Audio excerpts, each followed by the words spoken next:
let's just go straight to the business of tax. Of course, it was all tax, and more taxes last year. So let's check what we achieved last year and what the playbook looks like in 2018. A very intense conversation for the next 30 minutes or so starts right now with Yomi Olugbenro, who is a partner and West Africa tax lead at Deloitte and Touch. Good morning, and it's good to have you here in the new year.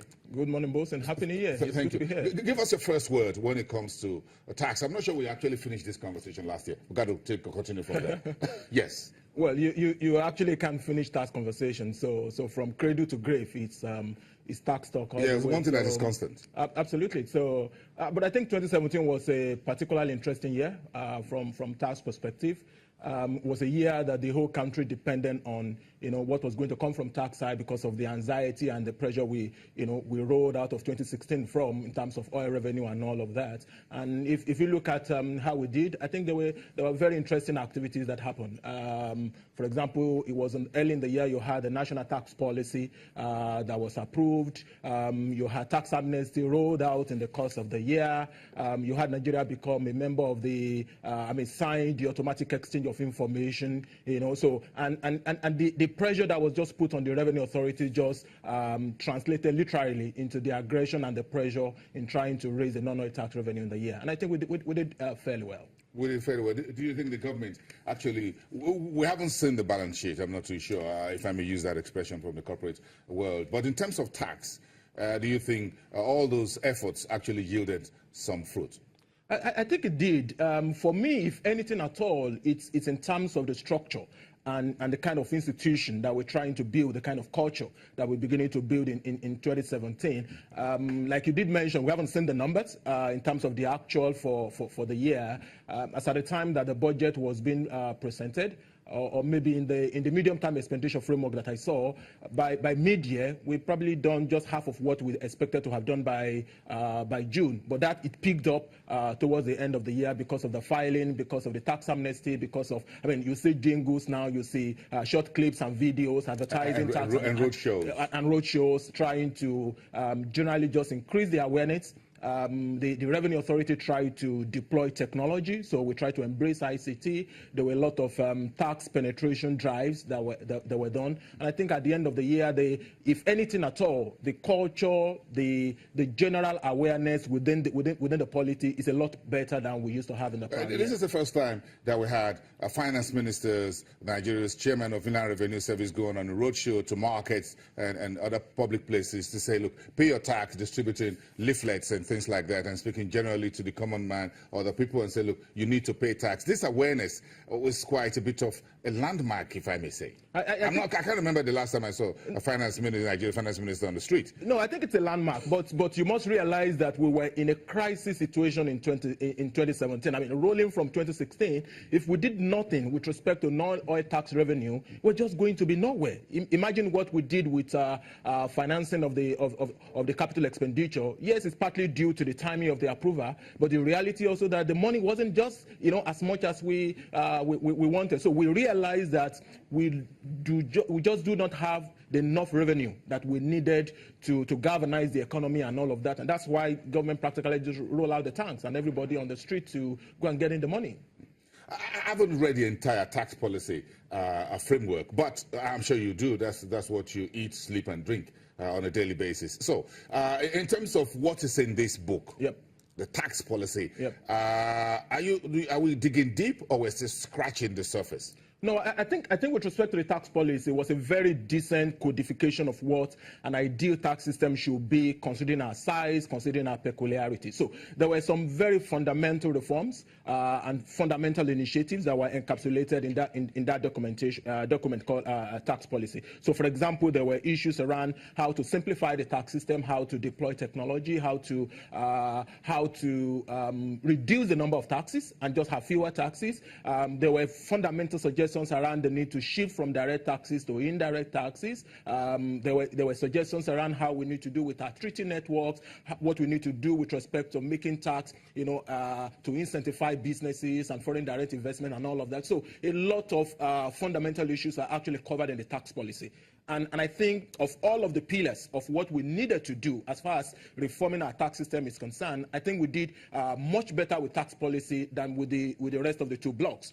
So the tax policy is on one side, and what you will expect to follow almost simultaneously should ideally have been a revision of our legislation.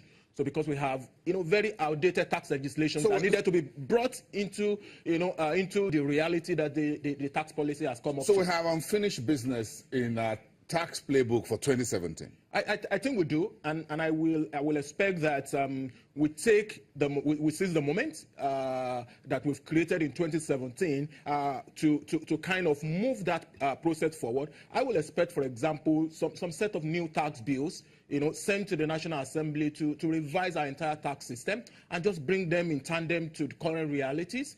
So let's stop talking about we need to reduce the number of taxes, we need to simplify it. We're trying to build modern structure on a very outdated system. That's what we're doing with our administration, and that's why you think the tax authorities are moving at a certain pace, and the kind of result is not necessarily commensurate with the effort, because they're still trying to use the 1979 Income Tax Act, the 1993 Personal Income Tax, and all of that, trying to catch people who are doing businesses, who are doing who have leveraged e-commerce and all of that. So we need to be a lot more serious with that. And my expectation, even though in the budget for 2018, nothing was specifically mentioned with respect to new tax law or changing rates, but if you go back to the medium tax expenditure framework, there are suggestions around, say, for example, increasing the VAT rate for luxury items. There were suggestions that whatever we need to do to revise the tax system, just to improve the collection and the ease of administration, we will do. But I personally will expect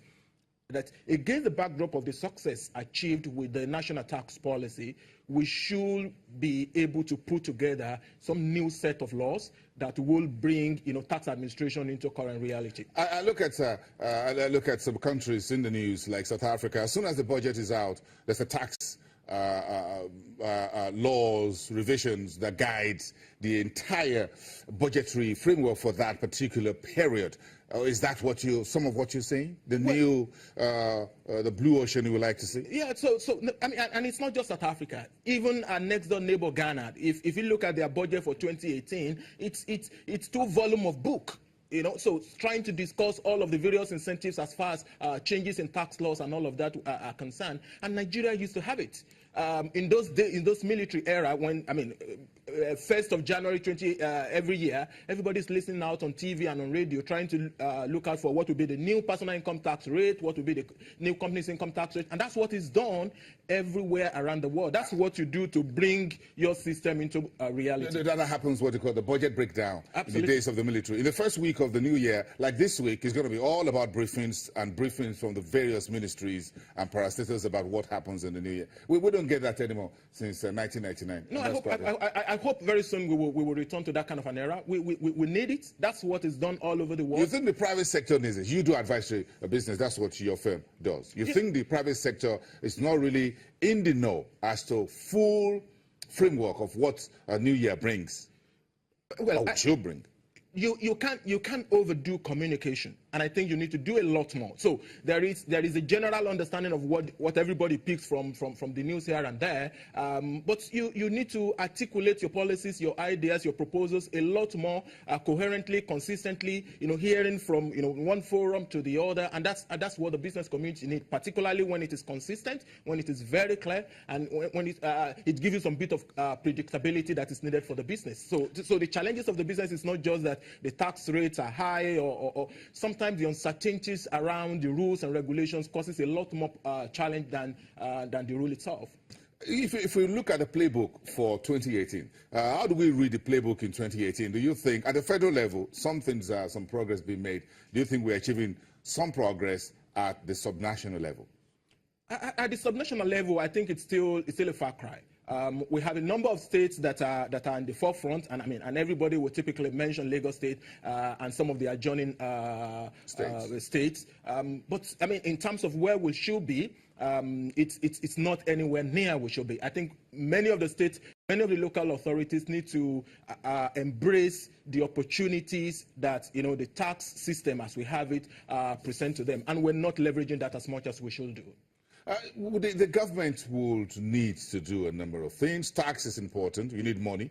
The president spoke very about the infrastructure that we need to put together and talk about road, rail, and power in January first address just about 4 days ago. But if you look at the entire scenario and the state of the economy and what you think 2018 should bring, do you think some of those targets set by the Ministry of Finance, perhaps the FIRS, are a little bit ambitious in terms of what we'll be able to bring in, for example, $1 billion from the luxury item? Some folks believe we could make 10. If somebody say 10, you just need to look at the base, of what is in the economy. So people are talking from the potential, that we have. So just by sheer size of the economy of the population, the number of the percentage of the elites, the number of luxury items you have fly around. I mean, if you land at Murtala Mohammed International Airport now, you're probably going to have more private jets than commercial aircraft. So that tells about the lifestyle, and what the revenue authorities are doing is to try to narrow the gap, and the disparity between the lifestyle and the tax and the status, and the tax status of the individual. And I think we're making some very incremental progress. Last year, I think towards November or thereabout, the finance minister did mention that 500 eminent Nigeria had received tax status letter, for example. So because this data mining exercise that is going on, and government is looking at a BVN, looking at... Did you get one of those letters? I wish I do. Maybe sometime soon. I'll get up to that level. Find out if you are one of the 500 Nigerians, big Nigerians that got that letter. I didn't get. I'll be lucky to get one, so that means my private jet is probably on its way to Lagos. Right now? Isn't that what you're saying? What you say? If you get, so I got a letter, 500. One of Nigerians said, "Pay." Do you have an idea what is in that letter?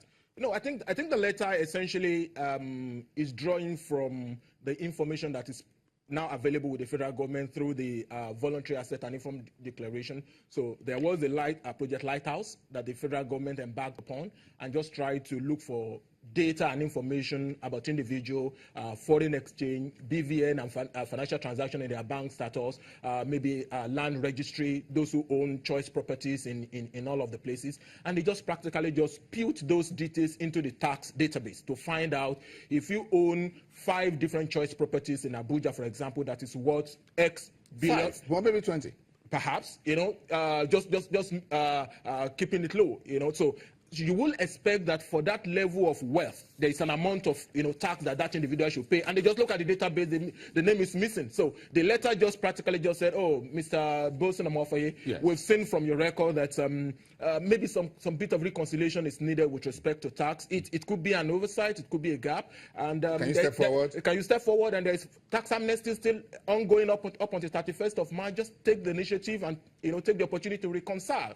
So that's generally how the letter reads. And go sin no more. And go sin no more. So because if you fail to come through, come 1st of April, we will come at you hard. I think we should have about 5,000 letters. Just 500? No, that's the first set. That's the first set. So more than 500 Nigerians. You're likely going to be on the next batch then. I'm like, no.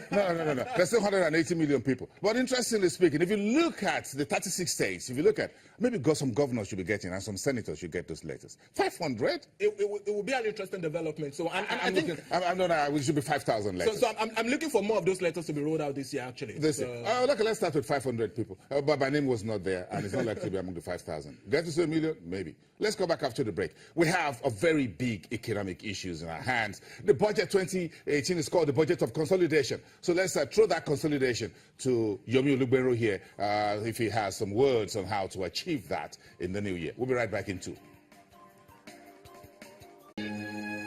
Welcome back, everyone. One of our viewers on Twitter, Osas George, has a question. Wants Yomi Olugbenro from Deloitte, Nigeria, to clear. And he says that he resides in Lagos, uses Lagos tax laws to pay his, to deduct his PIT, which is a personal income tax, I guess, and then pay to Delta State because the company he works for is based in Warri, but he resides in Rivers State.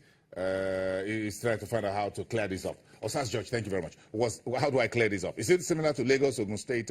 Yeah, so it's that's the challenge you have when you have people working across states. So, but based on the Personal Income Tax Act, it's supposed to pay taxes in the state where he's resident. But Lagos wants, I'm sure Lagos, somebody wants part of that money. Every state governor wants, and every state wants, but the law is the law. So, and I'm sure if the individual is able to document, where his resident is vis-a-vis where the place of work is, I'm sure that challenge can be resolved. So what you expect employees to do is to actually provide accurate details of their, where they are resident to their employers. But in a number of cases, in real life scenario, you find out that the HR, they're not equipped, they're not armed with those information, so they're not able to actually human resources of companies. Of those companies. So, but the law is that you pay taxes in the state where you are, where you live. Personal income tax is where you reside. That's so in case I work for an oil company with their headquarters in Marina, for example, in Victoria Island or in Lekki, but I reside in Delta State, so maybe in Warri or whatever, or in River State. I should be paying tax,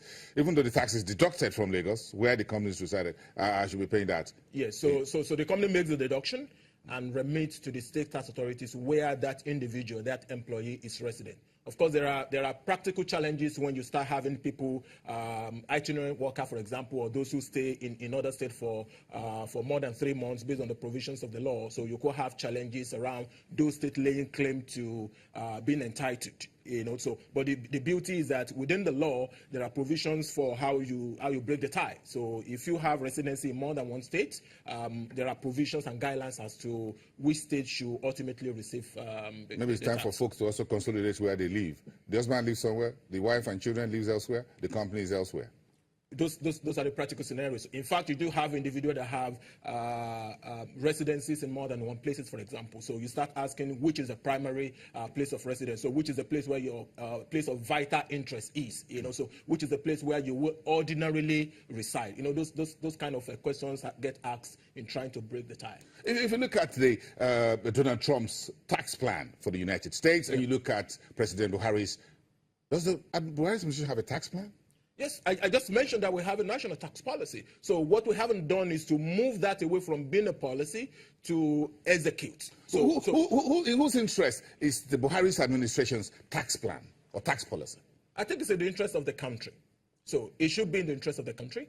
And so if the interest of the country is covered, so both the governed and the government benefit from the system. So it shouldn't be about the president or just about the business. It should be ultimately about the country. Nigerians are saying, yes, the government wants more tax. That seems to be the mantra. Yep. But folks are also asking, what is in the tax for me? Do I get exemptions? Do I get to pay less?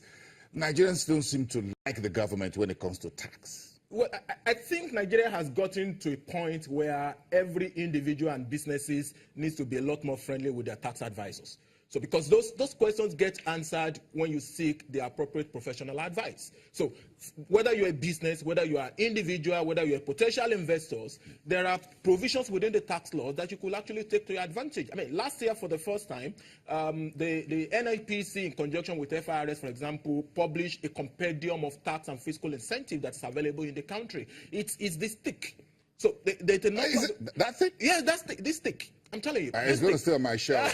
Some folks are not going to read it for the next 1,000 years. And that's where tax compliance needs to get to. So you need to understand that there are opportunities for you to optimize your tax positions as a business. What can I do? Where can I invest in? What kind of incentive can I apply for that I'm eligible for to be able to optimize my tax obligation? But because the level of compliance is low, people are not just even aware about those incentives and schemes that is available. Does the Ministry of Finance and the FIRS have what you call a tax room where we can go freely and ask for tax advice? Well, I'm sure you're not going to like that because that means you're not going to make money. Like the code where I can do free services on tax. No, but quite interestingly, I think many tax authorities are beginning to set up help desks.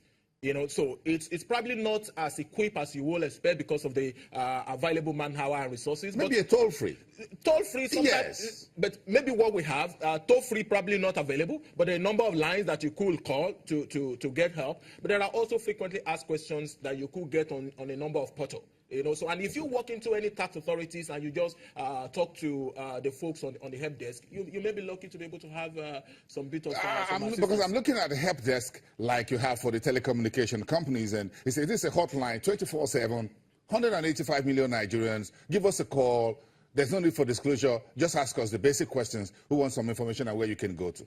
That will help. I think a number of that is currently available. Particularly many you have emails that you could send inquiries to, and you practically get it. But if you look at the trust issue here, folks feel that this help desk is like police station. You get in, you're not too sure when you're coming out. So, because the government wants more tax from you, not because they really want to help you. No, but the only reason why you can be scared of that if the intention isn't genuine in the first place. So if the intention is genuine, that I have some obligations, I have some tax issues, I just need some guidance, some clearance, you're not likely going to go to tax authorities to get the best of how to optimize your tax position. So you go get professional advice from an advisor. But if you need clarification, where do I pay, how do I pay, I'm not very clear whether I pay to this or I pay to this tax authority, some of those basic information you will get from tax authorities. Frequently asked questions. Some of them have functional website. I'm very aware that Lagos State do have, a number of states around, Ogun State do have, a number of states around do have help desk online, and frequently asked questions, of course, together with FRS. And if you walk to any of the tax stations, so you're likely going to get assistance. Maybe they should just change the name to tax clinic so that folks feel a little bit more comfortable and say, well, it's a clinic, I'm going to get some Panadol and multivitamins, rather than it's a tax office. Folks don't really want to walk into tax office. Just sit there and just take the next street and try to avoid it. That's a nice suggestion, tax clinic. So yeah, we'll talk about tax clinic. I just feel like I'm going to see my doctor. In the next tax policy. Yeah, we should just say it's a tax clinic. Both you just walk in there twice a week or twice a month or once a month, get some nice, check your BP, check a few things, then and just feel everything is all right. And just feel everything is all right. Make it a bit more friendly. Okay, let's just leave that. But it's getting friendly, Bosun. We must admit. Haven't you seen all of those video clips around pay your tax, voluntary asset and income declaration? I think it's become tax is amusing now. So I understand. I understand. But then again, if you look at the budget, 8 point whatever trillion naira for 2018. That's correct. The presidency or the government, the executive says is a budget of consolidation. Put the tax playbook in 2018 within that budget. All right, so within the 8.6 trillion spending budget, we have a gap of about 2 trillion deficit, which is being planned to be financed by borrowing, I think about 1.7 trillion, the balance from some sale of property. So the 6.6 budgeted revenue have about 21% tax component. So federal government, for example, is expecting to make 1.42 trillion naira in 2018 from tax sources. So that's about 21%. Last year, the budget was about 1.3 trillion. How much we made, we're waiting to see the numbers.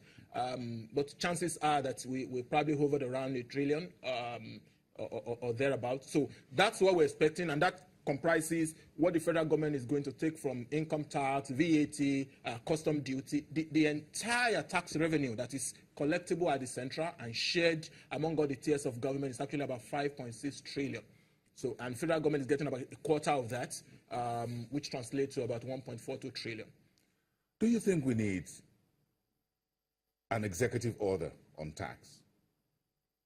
In what respect? So, because we actually have some executive order in 2017. So, I don't know whether executive order that will just waive tax for everybody. Because the tax amnesty we're referring to was brought in by an executive order. So, which executive order are you looking for now? So, to just waive tax for everybody, or just give tax holiday for everybody for the next year? Well, something that will help fast track things. The National Assembly, and I'm returning to that, seems to be foot dragging when it comes to legislation that are very key. I don't know why, but I'm just thinking something that will help us move from just policy framework to action.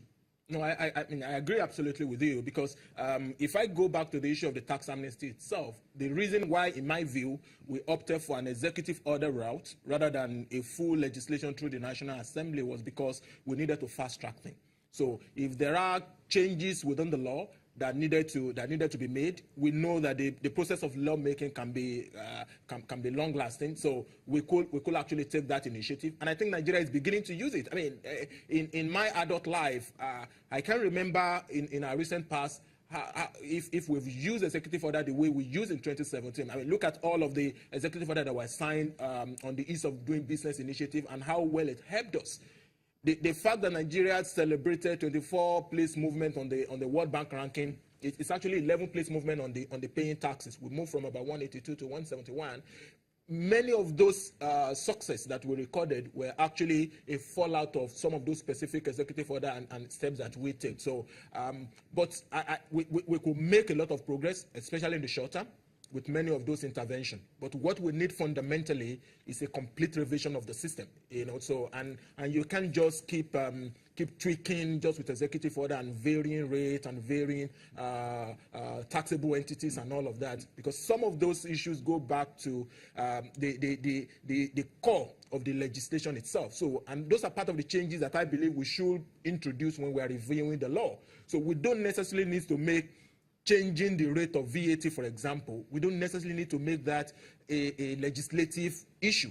Put that within the remit of what the finance minister, could just change. And that's why you have those announcements on every 1st of January in some countries, because the law itself remains the same. But if we think the VAT rate needs to be lowered from 5 to 2 or needed to be increased from 5 to 10, just modify the process. Just modify the process. And let the law. If you need to introduce e-filing, or if you need to change, some basics within the tax law, you need to go back to the National Assembly by mere gazette and all of that. We have a few minutes left for this conversation. I'm going back to selling a new tax regime and system to Nigerians. Yep. And this is this. Nigerians, we're trying to talk about culture, and you mentioned that at the opening part of this conversation about tax culture in Nigeria, which is payment. And what we're selling right now is a little bit more of pay your tax. But Nigerians would want to hear, or don't you think they need to hear that, look, if you pay your, as you have in other climes, you can claim XY back, either as a corporate or as a under PIT, don't you think we should make it a little bit more a two-way traffic, rather than those billboards and TV commercials that say, pay your tax, if you don't pay by social time, well, this and that. Can we have, make it a little bit more friendly? In which you say, look, Bosin, if you've paid consistently for whatever, in a year or in 2 years or in 5 years, you can claim back XY amount of money. Then I can say, okay, there's something in the tax for me. The tax not just working for me, but there's a bit of the taxman putting something back in my own pocket.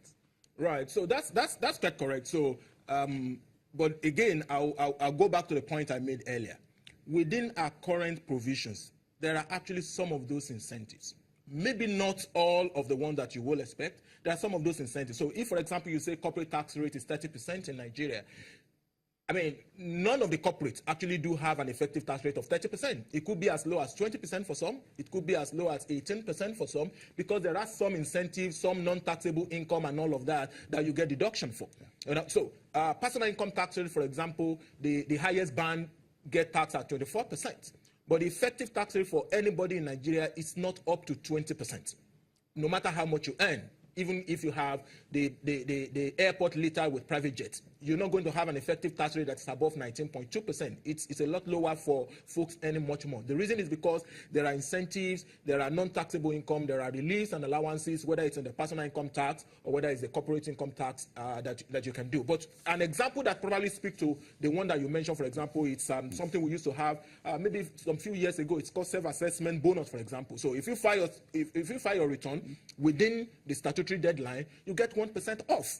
I like that. So those kind of incentives. Yeah, I'm looking for bonuses. I think we can do a lot more, but I repeat, there are existing relief and allowances that we just need to get a lot more acquainted with. The reason why the pressure is all about pay your tax, pay your tax, pay your tax is because the level of compliance is still low. We need to get to a point where a lot more folks are in the base. I agree. And then we can start. But give me the carrot as well. I need a little bit of carrot. But there's just trying to squeeze you. There is pioneer status to give me some bonus. So why do you think the telcos are Nigerians are happy with the telcos and they keep moving? Because, in the night you can do free data or whatever.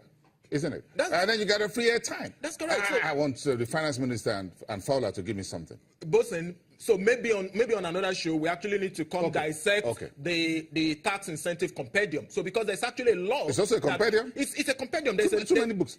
This size. This stick. Let's do that another day. Let's do that another day. All right. Yomi Olugbenro, a partner and the West Africa tax leader at Deloitte and Touch. We'll be right back after the break, and we're going back to the markets.